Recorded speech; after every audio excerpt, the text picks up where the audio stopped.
Voilà, bonsoir. C'est Dappy, Mister Dappy. Dappy El Mano Rosa, comme vous voulez.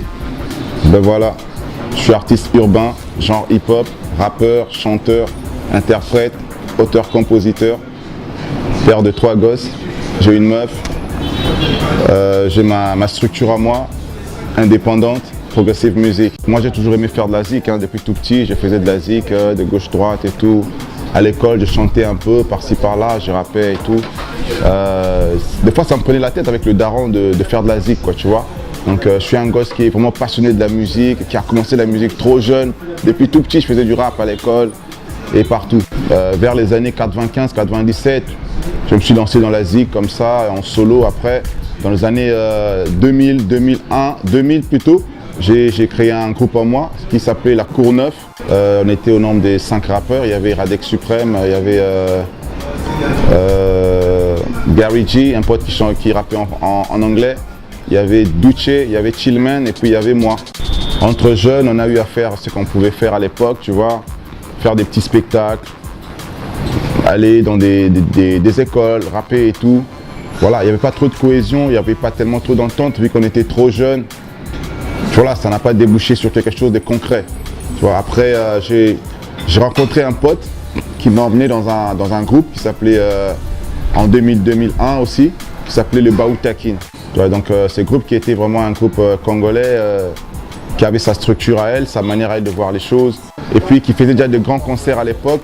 Voilà, comme ça, j'ai rencontré Rocky B, qui était le président du groupe. J'ai rencontré Dr Cash et Stone Jonjo, avec des gens avec qui j'ai sympathisé, qui m'ont bien accueilli dans leur groupe, avec qui on a passé des belles années.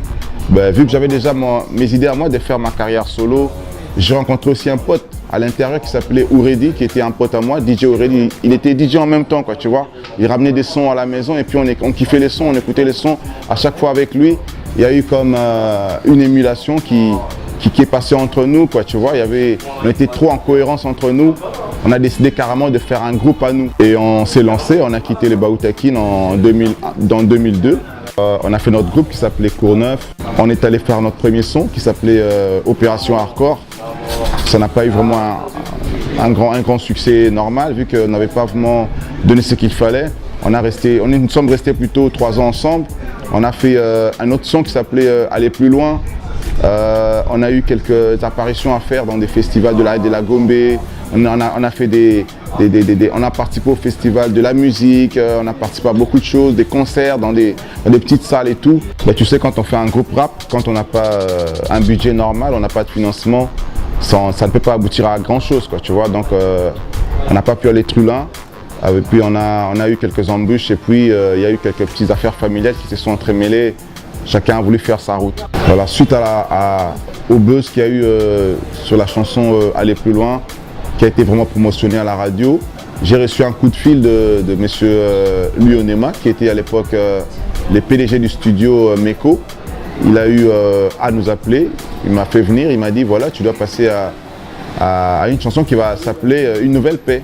Voilà, là où il y a eu beaucoup d'artistes comme Lexus Legal, les NMB, pas mal d'artistes qui étaient à l'époque, tu vois, comme en fait, pas mal d'artistes.